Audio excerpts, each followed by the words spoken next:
Begitu banyak persoalan-persoalan yang terjadi di masyarakat dan tentunya persoalan-persoalan tersebut membutuhkan penyelesaian. Kampus sebagai tempat kaum intelektual menjadi bagian untuk menyelesaikannya. Saya Ruri. Dan saya Tirza, kita akan membahasnya di Kampus Milenial, Suara Mahasiswa Dari Sulsel untuk Indonesia. Tepuk tangan dulu dong.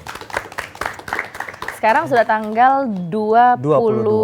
Nggak dirasa, Di. Memang selangkah lagi. Ya, betul. Kalau kata Kak Dudin, Ya. ini sudah masuk di 2 langkah menuju 2024. Kayaknya kita udah nggak sabar, iya. Ya. Apalagi nanti mau pemilu kan. Betul. Nah, mungkin kita perlu ini melakukan refleksi-refleksi akhir tahun ini. Oke, sebelum mencatat resolusi harus Betul, kita flashback lagi refleksi ya. dulu. Apakah sudah tercapai resolusi tahun kemarin atau belum? Atau mau diulangi lagi? Nah, itu kita akan bahas malam hari ini Ya. karena sudah siap narsum kita Ya. di sini akan menjelaskan kira-kira apakah visi misi yang kemarin-kemarin sudah tercapai atau gimana? Mungkin Ya. saya langsung ke Pak Tasrifin. Tasrifin dulu. Ya, Oke, silakan. baik Pak Tasrifin. Pak, ini kan kita nanti mau masuk di pemilu 2024. Akan pergantian pemimpin nih nanti kita. Tapi kalau berkaca dari sebelum-sebelumnya, menurut Pak Tasrifin, apakah visi misi presiden kita sebelumnya, apakah sudah banyak yang tercapai dari semuanya atau? Ya, sebenarnya selangkah lagi ya, selangkah atau 2 langkah kita masuk pada tahun 2024. Ini banyak ditunggu-tunggu orang sebenarnya karena ada sebuah hajatan besar di bangsa ini Ya. yang dinanti oleh semua stakeholder, Betul. semua kalangan, termasuk kelompok-kelompok milenial. Ya. Yang mungkin milenial baru pertama kali merasakan atau masuk pada satu arena di mana dia berpartisipasi langsung sebagai pemilih pemula. Jadi excited sekali Pak ya? Excited. Jadi kemudian sebenarnya tentulah ada banyak harapan-harapan yang ingin kita gapai. 2023 sebenarnya sudah kelihatan. Istilah Ustaz biasa sudah gas-gas. Sudah mulai kelihatan karena 2024 itu akan ada sebuah hajatan sehingga 2023 sudah mulai kelihatan aroma-aroma sebuah kompetisi besar. Jalan-jalan mulai dipenuhi dengan beragam atribut yang memproklamirkan dirinya sebagai orang-orang yang layak mewakili masyarakat atau rakyat yang pada akhirnya ke Senayan atau ke panggung legislatif. Dan yang paling mengasihkan adalah isu tentang pemimpin kita pada Pilpres 2024. Kita harus memilih 3 pasangan, presiden dan wakil presiden, dan tentulah orang sudah punya pilihan atau dukungan masing-masing. Dan saya kira sebenarnya 2023 ini sudah banyak capaian-capaian yang ditorehkan oleh pemimpin kita, misalnya di berbagai bidang. Bulan lalu saya sempat ke IKN ya, paling ke Penajam Pasir Utara itu saya melihat ada perubahan infrastruktur yang besar yang dilakukan oleh pemerintah kita dalam rangka kesinambungan penyelenggaraan pemerintahan. Dan itu saya kira tergantung nanti apakah misalnya ke depan pemimpin-pemimpin yang menyatakan diri bersedia sebagai pemimpin kita, apakah melanjutkan itu atau tidak. Saya kira ini sebuah agenda besar dan kita melihat pada beberapa tawaran-tawaran calon-calon presiden dan wakil presiden itu apakah capaian-capaian selama ini dilanjutkan atau dengan satu visi perubahan. Tapi saya kira perubahan sih ya boleh-boleh saja, tapi saya kira capaian hari ini tidak kalah pentingnya. Dan alangkah bagusnya kita melanjutkan apa yang memang sudah ditorehkan itu. Toh saat ini proses bangsa kita sudah berada pada satu fase di mana ini sangat penting. Karena bagi generasi muda, anak-anak milenial di kampus, sebenarnya Indonesia Emas 2045 itu adalah panggungnya anak muda sekarang. Kenapa saya katakan? Baik anak muda yang tampil sebagai calon pemimpin atau yang mendeklarasikan dirinya sebagai calon legislatif atau yang berpartisipasi langsung sebagai pemilih. Kenapa saya katakan ini penting? 2045 itu adalah miliknya mereka. Pada saat ini 2024 itu kita menentukan. Makanya tidak salah di beberapa jargon atau metafor yang ditampilkan atau janji banyak pemilih, selalu kelompok-kelompok milenial itu selalu menjadi sorotan. Betul. Karena puncaknya di 2024 ini, apakah kelompok-kelompok milenial itu tidak mengambil bagian dalam proses ini, atau mereka menjadi bagian terpenting dalam proses yang menentukan bangsa, atau bagian dari bagaimana kelompoknya bisa meneruskan pembangunan yang dilakukan di bangsa ini. Oke, baik, terima kasih Pak Tasrifin. Kita akan lanjutkan sesaat lagi. Untuk pemirsa di rumah, jangan kemana-mana, tetap bersama kami di Kampus Milenial, suara mahasiswa dari Sulsel untuk Indonesia. Allahu Akbar, Allahu Akbar, Allahu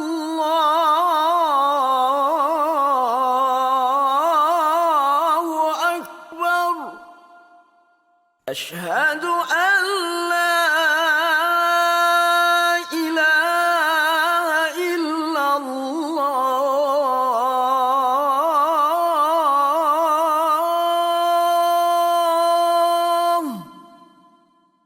Asyhadu an la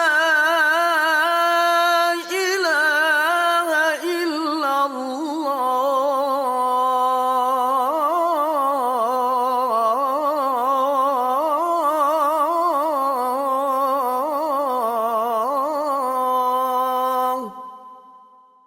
Asyhadu anna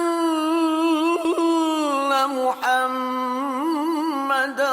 Rasulullah. Asyhadu anna Muhammadar Rasulullah.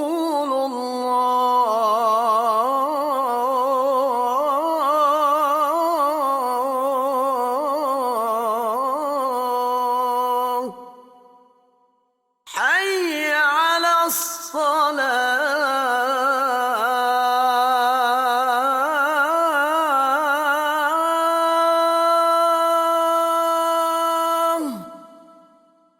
Hayya 'alas salah.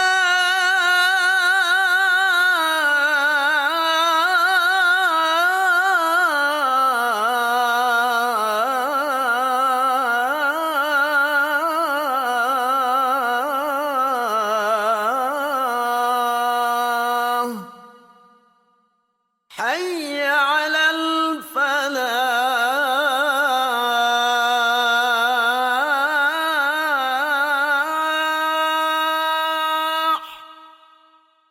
Hayya 'alal falah.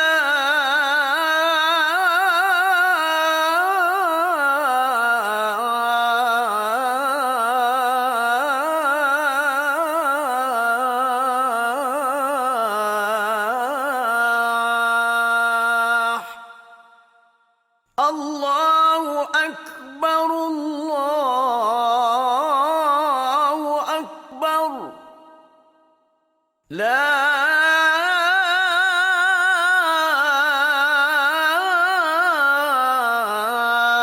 ilaha illallah.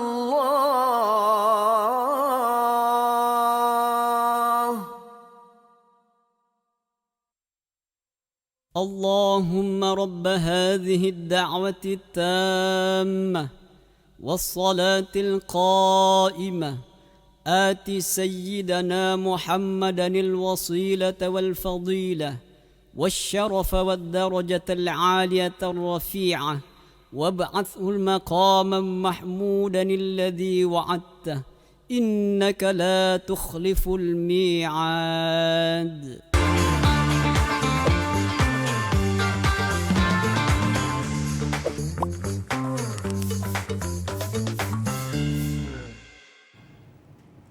Masih bersama kami di Kampus Milenial, suara mahasiswa dari Sulsel untuk Indonesia. Oke, sebelum kita lanjut, kita mengucapkan juga selamat jalankan ibadah sholat Sholat maghrib maghrib untuk warga Anda warga Makassar dan di wilayah sekitarnya. Betul. Lanjut lagi deh, tadi selangkah lagi ke tahun 2024. Tadi kan menurut Pak Tasrifin bilang itu sudah ada beberapa. Ya, ada 2 poin itu yang saya tangkap. Ada keberlanjutan atau ada perubahan nih tahun depan. Nah, Itu yang jadi pertanyaan Ya, kita memang ya. fokusnya. Apalagi kan sekarang orang kayaknya lagi fokus politik ya, Ya. Pak. Jadi kalau dilihat, kalau keberlanjutan kita tahu lah ya nomor urut berapa itu. tapi kira-kira Pak Anto, Ya. ini karena kita semuanya lagi fokus tahun politik nih 2024, akan terganggu nggak sih menjalankan visi misi yang kemarin ya. oleh Presiden Presiden kita? Jokowi. Karena kan ini masih berlangsung kan sebetulnya masa jabatannya. Apakah akan terganggu dengan adanya fokus kita yang beralih ke tahun politik atau gimana nih?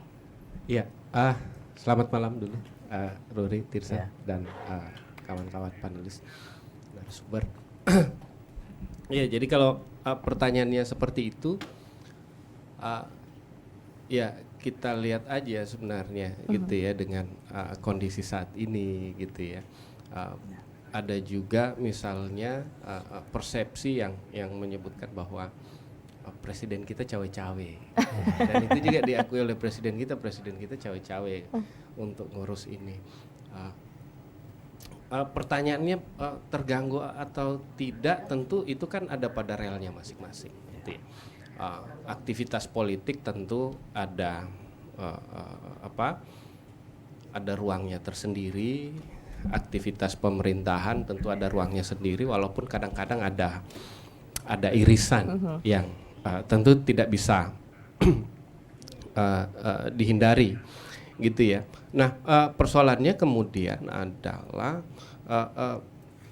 pemilihan presiden ini itu menimbulkan persepsi atau menimbulkan asosiasi, apalagi misalnya orang-orang terdekat presiden, orang-orang dekat presiden juga ikut dalam kontestasi ini, sehingga kemudian mau tidak mau persepsi itu hadir bahwa wah, Pak Jokowi cawe-cawe nih, anaknya cawapres, dia dukung Prabowo gitu, dan segala macam. Dan ini juga, opini ini juga diperparah karena saya menganggap bahwa di tahun 2024 ini tahunnya penggiringan opini, dengan munculnya berbagai berita-berita yang meskipun sifatnya tidak hoax, tapi berita-berita utamanya yang di sosial media, bahkan media mainstream, karena kita tahu juga siapa di belakang media mainstream, itu sangat menggiring opini orang sehingga menciptakan keterbelahan opini publik. Gitu ya, kita lihat misalnya beritanya TV A, TV B dan segala macam, itu menggiring opini, belum lagi di sosial media menggiring opini, ya, sehingga kemudian terjadi tarikan-tarikan yang menciptakan polarisasi di kalangan masyarakat bawah antara cawapres nomor 1, nomor 2 dan nomor 3.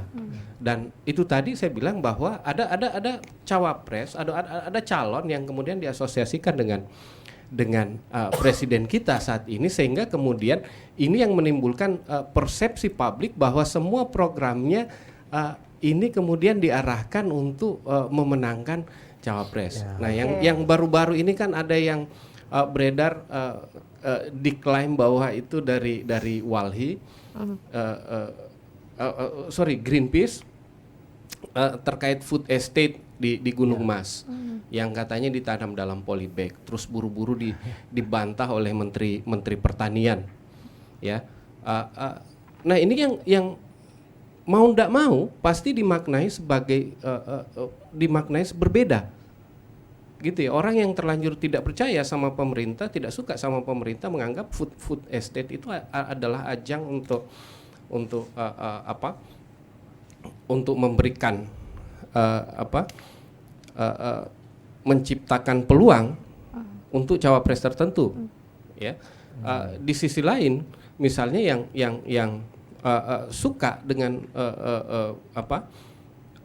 atau yang kelompok yang pro tentu menghadirkan argumen yang berbeda. Itu membilang food estate itu real kok, dan dan segala macam. Nah ini di berbagai sektor. Nah kalau kita evaluasi dari awal tahun, persoalan-persoalan ini muncul dan membentuk polarisasi. Pemerintah persoalan utang, pemerintah persoalan ekonomi masyarakat, persoalan penanganan kesehatan, persoalan pembangunan infrastruktur, itu menimbulkan opini yang terpecah. Jadi mau ndak mau, saya rasa mungkin bukan pemerintah ya yang terganggu, tapi penilaian kita yang bias karena adanya tarikan-tarikan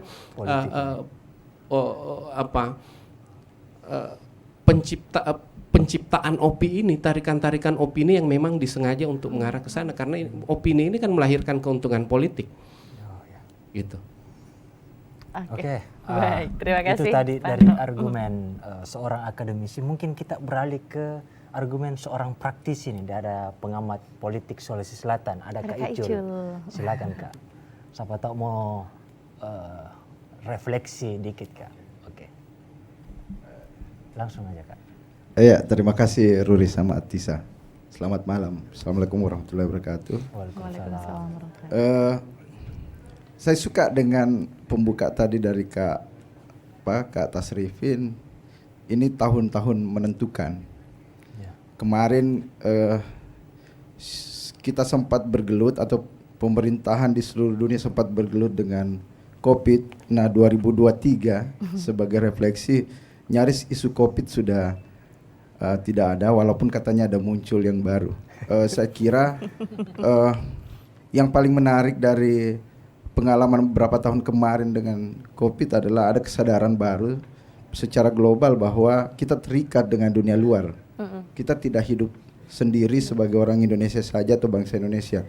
Tapi ternyata ada satu kejadian yang bisa menggugah banyak orang bahwa hidup itu dunia ini terlalu luas, dan saya kira itu juga tantangan politik bagi kontestan yang akan bertarung. Bagaimana menjawab, merefleksikan kejadian kemarin soal COVID, kemudian ke depan bagaimana mereka mengantisipasi, punya pengetahuan untuk menangani hal-hal global. Itu baru satu isu kesehatan, belum tantangan soal keamanan global. Ada perang di Palestina sana, ada Rusia, Ukraina. Saya kira kepemimpinan ke depan siapapun ya, dari yang ada sekarang itu harus punya cakrawala pengetahuan yang mereka harus punya visi global. Betul. Bahwa dunia makin hari makin sangat dekat, karena sumber informasi kita tiap hari tidak hanya lingkup berita nasional lagi, tapi berita bisa diakses oleh generasi yang baru.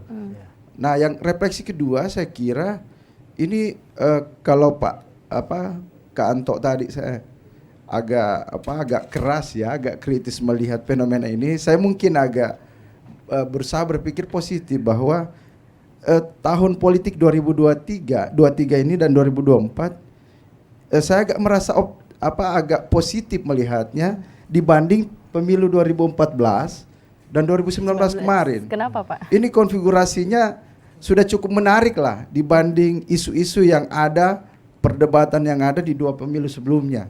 Ada ya kalau secara umum ada tiga lah, bukan perubahan, ada isu keberlanjutan, ada isu perbaikan yang ketiga. Dan menariknya figur-figur yang muncul, terutama di 01-nya itu figur-figur yang pernah diuji di pemerintahan. Jadi publik punya bahan penilaian untuk menilai siapa yang paling teruji di pemerintahan dan sukses meyakinkan publik bahwa mereka layak yang memimpin Indonesia ke depan, mengatasi tantangan global, dan terutama isu lokal, karena isu nasional. Ingat demografi pemilih kita sudah berubah. Generasi yang ada sekarang mayoritas adalah generasi yang secara historis tidak terikat lagi dengan masa lalu. Misalnya ingatan generasi kami ini ingatan generasi soal pemerintahan Orde Lama, pemerintahan Orde Baru. Nah, generasi baru ini adalah generasi yang secara historis mereka agak tidak merasakan dan kurang punya referensi jelas seperti apa sih pemerintahan di masa lalu. Jadi ini generasi Z generasi milenial yang 50% ke atas adalah demografi pemilih yang baru, itu menurut saya tantangan bagi kepemimpinan baru untuk melihat tuntutan-tuntutan mereka. Bagaimana cara menggait mereka bahwa ada kepusingan karena ini generasi yang mudah hilang moodnya, rapuh, dianggap labil, tapi mereka juga sangat tertarik pada pembahasan politik. Itu yang menarik. Ya terutama kemasan-kemasan politik yang ringan-ringan. Nah pemilih ini kemudian mudah berubah, bahkan hasil survei CSIS tahun lalu per 2022 itu Agustus bahwa 52%, setengah dari pemilih generasi Z dan milenial itu bisa dengan sangat mudah mengalihkan pilihan politiknya sesaat. Jadi siapa yang mampu menangkap isu tuntutan mereka, dan itu isu baru bukan isu lama yang ini kan tuntutan global, ada banyak isu baru, isu lingkungan misalnya, isu tentang lapangan pekerjaan yang tidak profesi sudah sangat banyak pilihan hari ini.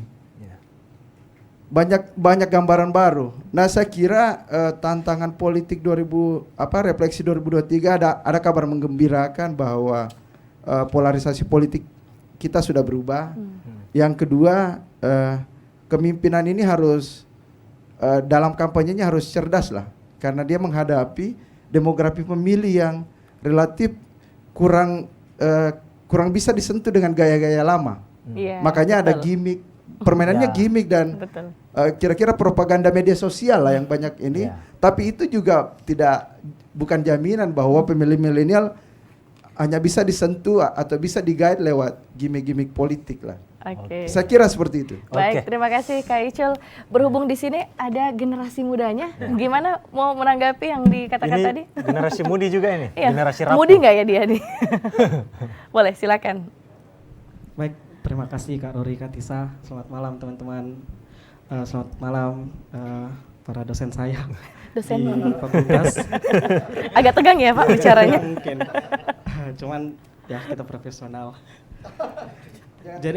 Jadi mungkin saya sedikit sepakat mungkin dengan Kak Icul bagaimana melihat generasi saya sendiri. Nah, mungkin kalau di dalam dunia kampus sekalipun mungkin kita udah banyak ya kayak beberapa langsung kita bilang pilpres. Mungkin paslon atau salah satu calon yang masuk ke kampus untuk mungkin sekedar tanya jawab atau sekedar gimmick supaya dianggap paling mendengar suara pemuda melalui dialog di kampus dan lain-lain. Nah, cuman sebenarnya saya kurang sepakat sih dengan beberapa tagline dari calon legislatif, dari calon presiden, karena pertama pemuda atau kayak generasi saya nih, saya kan melihat bahwa seharusnya calon ini dia sebenarnya lebih berani terbuka, dalam artian terbuka ke pemuda. Dalam artian kalau berani ya jangan lewat dialog-dialog yang harus kita duduk di bangku penonton, dia di panggung. Seharusnya lebih berani turun ke bawah, karena kita di pemuda ya atau mahasiswa itu lebih senang kalau lihat ya kita duduk di meja kopi dan lain-lain. Lebih dekat gitu ya rasanya. Nah, dengan beberapa yang gimmick-gimmick mungkin di Instagram dan TikTok, mungkin beberapa paslon mungkin ada gimmick yang berlebihan, kayak semisal joget pada saat debat itu kan menurut kami over gimmick lah kan. Makanya seharusnya ya lebih baik lakukan sesuatu yang lebih substansial. Mungkin jangan sewa buzzer untuk hanya sekedar menjatuhkan lawan. Nah, mungkin lebih ke apa sebenarnya tujuannya untuk ini, untuk jadi presiden semisal, untuk jadi calon legislatif semisal. Karena beberapa saya lihat ya, yang lucu itu ada begini, dia di media bicara tentang kita harus menyelamatkan lingkungan, kita harus peduli terhadap lingkungan sekitar, tapi dia pasang spanduk, pasang balihonya di pohon. Waduh. Nah itu kan agak lucu gitu. Karena kita yang di mahasiswa kan kebanyakan di jalan ya, maksudnya yang real di jalan, maksudnya kita dilihat kanan kiri. Emang itu, banyak di pohon sih. banyak betul. di pohon. Padahal kan peraturan Pohon janji. perda dan lain-lain kan jelas dilarang memaku sesuatu di pohon. Oh, betul. Nah, cuman nyatanya ini mereka-mereka yang mau di pemerintahan malah kayak gitu. Jadi kita agak pesimis. Benar yang dibilang sama Kak Icul bahwa kita ya kalau memang bagi kita nggak ada yang layak ya ngapain memilih. Itu kan narasi yang pokoknya setiap dekat-dekat pilpres kan narasinya ya mending golput aja. Nah karena itu yang ditunjukkan, gimmick yang di media berbeda dan gimmick di realnya berbeda. Beda yang diomong sama Ya, kenyataannya ya. Jadi kita ini yang mana yang benar, kayak gitu. Apalagi narasi-narasi agama, ras dan lain-lain kan juga agak mengganggu karena kita sebenarnya pada saat sebelum masa-masa pilpres ya damai-damai aja. Tiba-tiba masuk masa pilpres kok ini kita musuhan lagi. Yeah. Yang kemarin yang biasanya salam pakai billahi taufiq wal hidayah bisa jadi berseberangan dengan pastabakul khairat kan bisa jadi begitu. Nah itu kan menurut kami di kalangan mahasiswa agak mengganggu karena konsep kami mahasiswa atau pemuda ya bergaul dengan siapa saja, berteman dengan siapa saja. Cuma karena beda pendapat, karena narasi-narasi tadi yang muncul dan gimmick-gimmick yang tadi, akhirnya kita terpecah. Gitu mungkin. Baik, terima kasih Agus. Kayaknya kalau Agus ini termasuk generasi muda yang mungkin masih bisa didekati dengan cara lama ya. Karena kayaknya dia nggak suka yang over gimmick. Ada amplopnya juga. Oke, untuk audiens yang ada di sini juga kami buka kesempatan. Siapa tadi yang mau bertanya boleh langsung silakan. angkat tangan dan berdiri. Silakan sebut nama dan asal kampus. Nomor rekening jangan ya. Ada yang mau bertanya? Oke, silakan langsung berdiri. Baik, perkenalkan nama saya Wawa, saya dari Universitas Muslim Indonesia. Langsung saja pertanyaan saya, apakah Bapak punya harapan tersendiri terhadap hasil dari pemilu di 2024 dan apa dampaknya untuk mahasiswa? Sekian. Oke, baik. Terima kasih Wawa. Ya, kita mulai dari Pak Tasrifin dulu lagi. kalau gitu ya. Oke. Harapan ya. Harapan ya. Ya sebenarnya harapannya apa ya? Seperti yang saya katakan tadi, kita berada pada fase menuju Indonesia Emas. Sehingga sebenarnya persoalan gimmick ekspresi dalam menyikapi politik itu sebenarnya kalau menurut saya hal-hal misalnya di bawah santai dengan gimmick-gimmick joget-joget dan sebagainya itu akumulasi dari bagaimana kita bisa enjoy. Oke. Karena pertama 4 tahun belakangan seperti Icul mengatakan tadi, bangsa ini bahkan dunia terguncang oleh satu masalah besar COVID, kemudian tindakan-tindakan kekerasan seperti di Palestina dan sebagainya. Sehingga ngapain juga kita menghadapi 2024 terus konfliknya berbau hal-hal yang membuat ekspresi kita seolah-olah kita itu mencekam. Jangan bawa kompetisi politik itu dalam hal-hal yang merusak tatanan kita. Kita sudah damai, kita sudah rukun, kita toleransi, beda agama, beda suku, beda bahasa itu hal yang biasa. Betul. Kita sudah lewati. Terus beda pilihan juga tidak masalah sebenarnya. Nah makanya sebenarnya harapannya itu kita berharap sebenarnya siapapun yang terpilih kita percaya. Karena itu bagian dari masyarakat atau rakyat itu memberikan satu harapan besar pada tanggal 14 Februari itu. Itu sebenarnya kita sendiri sebenarnya yang sudah memberikan amanah kepada orang yang kita pilih itu. Jadi jangan salahkan calegnya dong, salahkan Anda. Kenapa memilih itu? Jadi ada misalnya money politik dan sebagainya, kemudian terpengaruh dengan misalnya janji-janji di baliho dan sebagainya. Itu sebenarnya kesampingkan dulu. Menurut saya, kalau Anda berada pada posisi sebagai kelompok milenial pada hari ini yang mau diperhatikan kepentingannya, perkuat literasi. Literasi itu penting. Literasi dalam arti bukan misalnya sama dengan kita perintah misalnya ikra membaca. Sama kita membaca dalam arti siapa sih yang kita mau pilih? Kepada siapa kita percayakan misalnya suara kita baik tingkat kabupaten, kota, provinsi, RI ataupun DPD ataupun presiden kita. Sayang dong misalnya saya kelompok milenial, saya kelompok intelektual diwakili oleh hal-hal yang tidak. Jadi terlepas misalnya sajian-sajiannya di banyak, menurut saya sebenarnya pilihannya adalah kekuatan kita membaca siapa dia bukan pada ekspresi-ekspresi yang ditampilkan sesaat. Jadi yang joget-joget dan sebagainya sebenarnya kan sesaat pemanis saja, karena persoalannya kita ini sudah lama. Ngapain kita susah?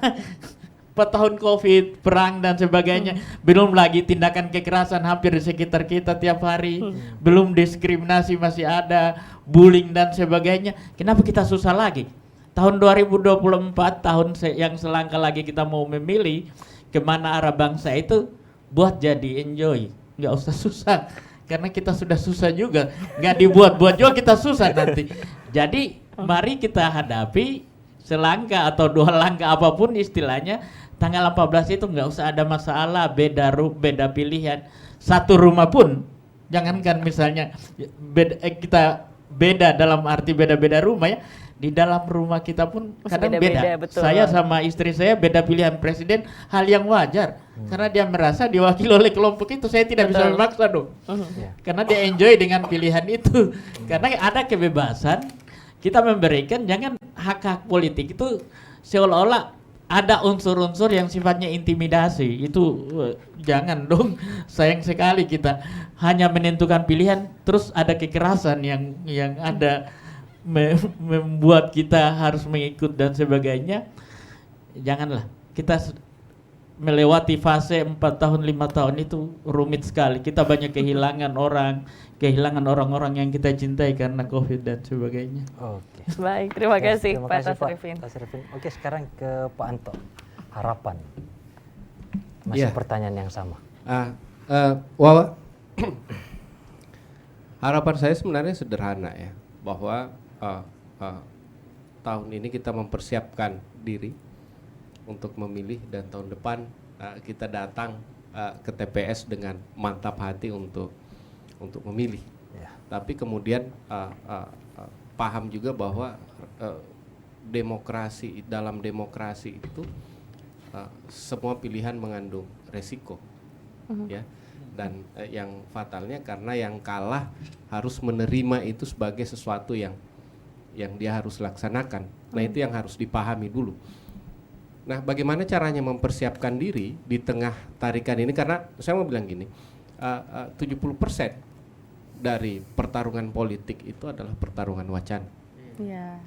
Ya, karena siapa yang memenangkan wacana, kemungkinan besar dia akan menciptakan jaringan yang masif, dukungan yang masif, dan akan memenangkan pemilu. Sehingga kemudian kita perlu mempersiapkan diri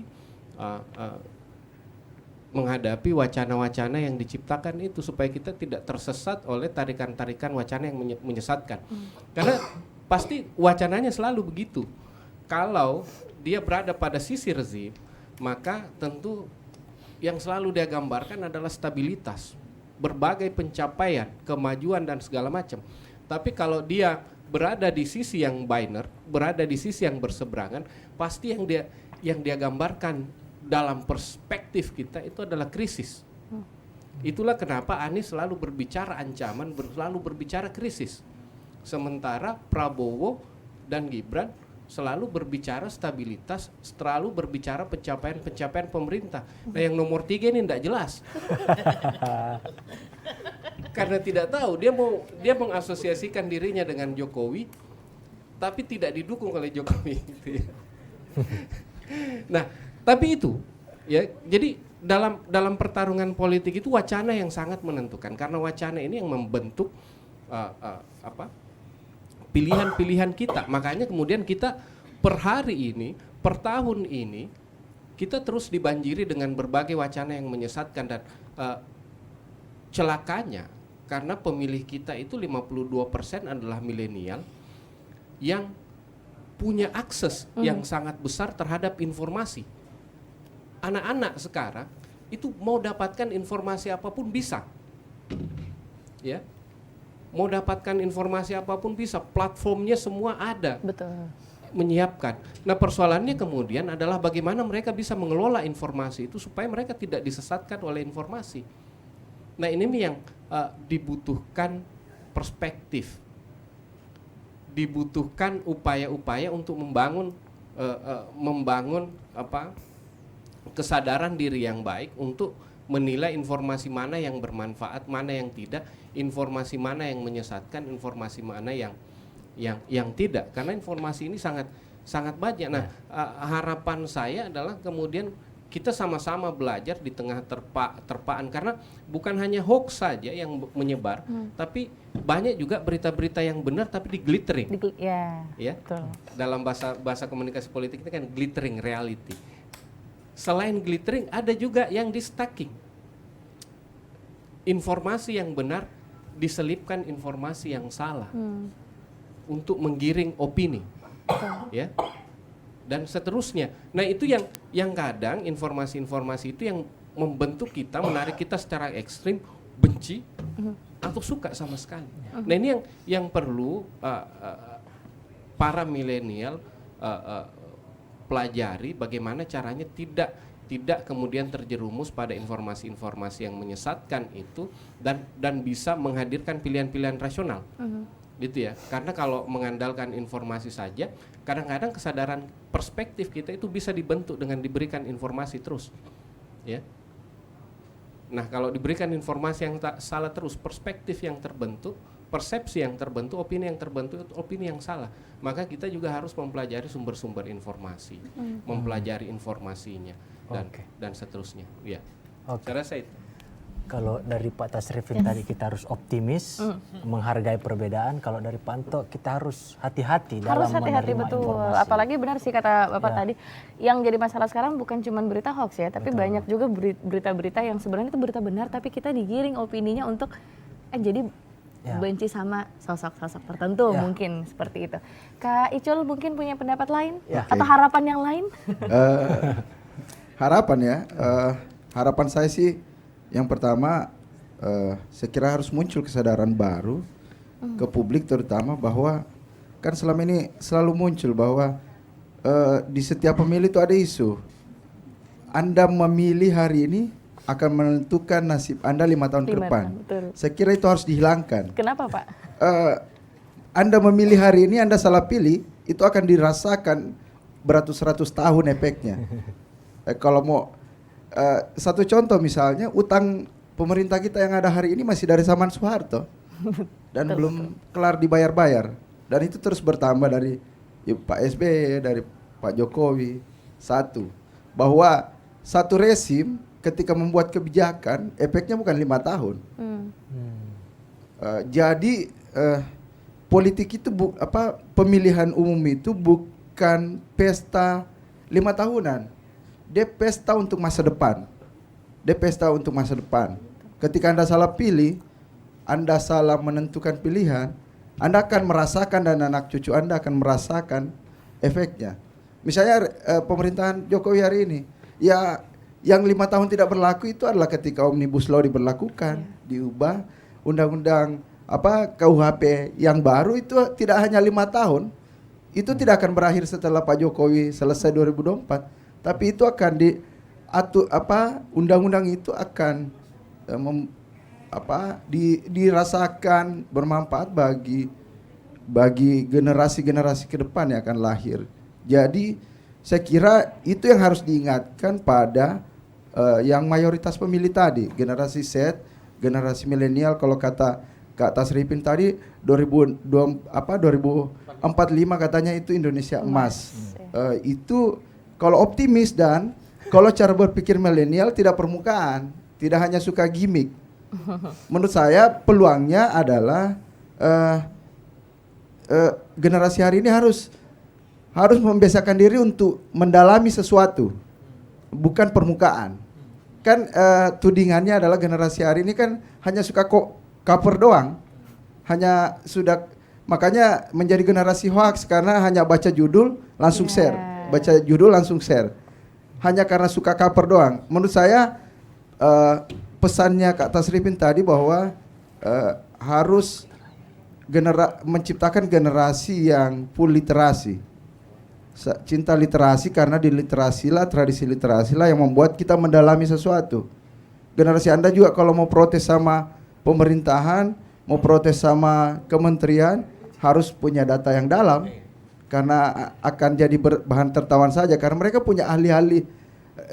Setiap pemerintahan itu punya ahli yang lebih canggih dari kita yang di kampus-kampus baru mendalami sesuatu. Mereka dibimbing oleh profesor menentukan kebijakan. Jadi ketika debat soal isu publik, mereka akan lebih prepare.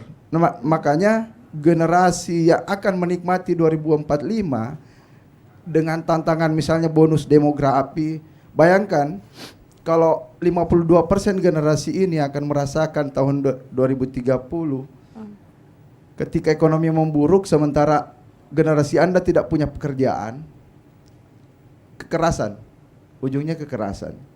Dan ingat, ada survei terbaru, 80% penduduk Indonesia di tahun-tahun itu akan ada di kota. Hari ini saja Makassar misalnya yang baru tumbuh, karena ekonomi kita memang sedang menuju Makassar, menuju ke timur. Makassar akan tumbuh dengan berbagai masalah ketika banyak anak muda datang ke kota karena skill dan pendidikan yang tidak bisa terserap di sektor formal. Di sektor informal pun mereka persaingannya ketat. Mereka akan jadi pengangguran perkota dan akan menjadi masalah baru. Jadi isu tentang identitasnya, menurut saya yang paling parah adalah isu soal kesejahteraan. Bagaimana generasi yang lahir hari ini yang suatu saat butuh pekerjaan itu harus dijemput oleh pemerintahan berikutnya.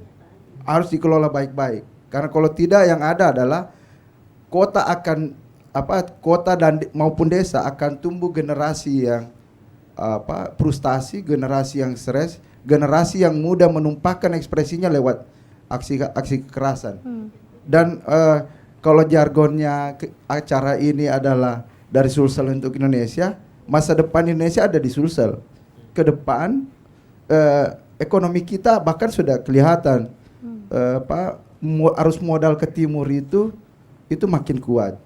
Makassar adalah hubnya, uang itu akan beredar. Makassar akan didatangi berbondong-bondong orang datang. Kota ini akan ramai, dan ketika pemerintah tidak bisa membuat alternatif kebijakan untuk mengatasi tadi lonjakan angkatan kerja, kota-kota kita akan dipenuhi oleh aksi kekerasan, kerawanan sosial, dan sesejahtera apapun kita kalau keluar rumah, anak-anak kita atau teman-teman kita terancam, itu saya kira ancaman yang luar biasa, dan tidak ada indikator kesejahteraan bahwa ekonomi membaik tapi aksi kekerasan juga makin naik. Itu bukan indikator kesejahteraan. Kalau semua niatnya adalah semua presiden berjanji Indonesia akan sejahtera, menurut saya hal-hal itu yang harusnya generasi Z dan generasi milenial pertanyakan secara mendalam sama orang-orang yang berkontestasi, baik di pemilihan legislatif, pilpres nanti, maupun ada pilkada juga di tahun 2024 nanti. Harus dalam, karena menariknya generasi teman-teman itu menjadi bisa memproduksi berita sendiri lewat media sosialnya. Jadi Anda produser, Anda jurnalisnya sendiri, Anda bisa viral mengungkapkan ekspresi kepentingan Anda. Kayak ingat waktu jalanan di Lampung itu kan, tiba-tiba presiden datang karena ada orang dari Lampung kuliah di Australia memviralkan itu. Jadi satu kekuatan media sosial Anda bisa gunakan ketika kepentingan Anda, kegelisahan Anda itu ingin diperhatikan oleh negara. Karena kita bisa menjadi produsen berita sendiri. Ya selain media mainstream seperti televisi dan lain-lain. Saya kira itu kekuatannya. Pada satu sisi Anda harus gelisah bahwa ada masa depan yang akan berbahaya ketika kita tidak melek politik, ketika kita tidak perhatikan fenomena di sekitar kita, ketika literasi kita rendah, dan kita biarkan itu. Saya kira itu Ruri sama Tisa. Oke, Makasih banyak. Terima kasih. Terima Kak Icul. kasih, Kak Ini Icul. daging semua isinya. Betul. Kita Rasa-rasa tadi masih pengen lanjut lagi. Ya, betul. Oke, sekarang kita ke Agus mewakili generasinya. Silakan, terakhir. Mungkin harapan bersama sih. Ya. Lanjut dari Bukan harapan generasi ya. bukan harapan. Dan mungkin harapan bersama kalau dari pandangan saya pribadi melihat yang lalu-lalu di 2019 pada saat saya jadi first voter di 2019, ya mungkin masih sama sebenarnya. Bagaimana sebenarnya siapapun yang terpilih itu tetap mengutamakan kesejahteraan. Terus Kak Icul sempat singgung bahwa kesejahteraan itu jangan dihitung hanya melalui angka. Betul. Karena kan kalau kita lihat indeks kesejahteraan memang kita meningkat. Cuma kenyataan tidak karena diukur dari PDB dan pendapatan per kapita. Nah, makanya kalau bisa siapapun yang terpilih lebih realistis, lebih holistik melihat bagaimana sebenarnya masyarakat dalam taraf kesejahteraannya. Karena percuma kalau semisal hanya ada 1% yang kaya sedangkan 99%-nya susah. Nah, itu kan juga menjadi problem di masa depan. Nah, mungkin itu sih karena siapapun yang terpilih, saya pribadi ya ujungnya kita tetap jadi masyarakat biasa kalau saya pribadi. Cuma kan ada Nggak langsung jadi yang pejabat lain. juga ya. Ada yang lain, maksudnya ada hajat orang banyak. Ya. Apalagi kepala negara. Betul. Dan kalau misal yang lainnya, misal caleg dan lain-lain, ya mereka kan menyangkut hajat orang banyak. Pertimbangannya kan tidak cuma di dunia. Makanya ya harapan kita semua ya mungkin lebih mengutamakan tadi kesejahteraan. Ya mungkin itu saja dari saya. Baik. Oke. Terima kasih Agus. Agus. Boleh tepuk tangannya untuk keempat Kita semua. narasumber kita dan untuk teman-teman audiens yang mungkin ada yang masih mau bertanya tapi kita dibatasi oleh waktu. Betul. Tapi perbincangan kita hari ini akan berlanjut sepertinya di debat cawapres setelah ini yang akan kita saksikan Ya, bersama. betul. Harapan kita bersama ya itu tadi ya. Sama sih harapan kita semua di sini ya. Yang pasti ada pemimpin baru. Mudah-mudahan masalah-masalah yang kemarin bisa cepat terselesaikan Ya, gitu. utang lunas. Ya karena memang memilih pemimpin negara kayak memilih jodoh kan. Iya. Itu Harus hati-hati. masa depan kita Betul. yang dipertaruhkan. Karena efeknya ratusan tahun ini. Betul.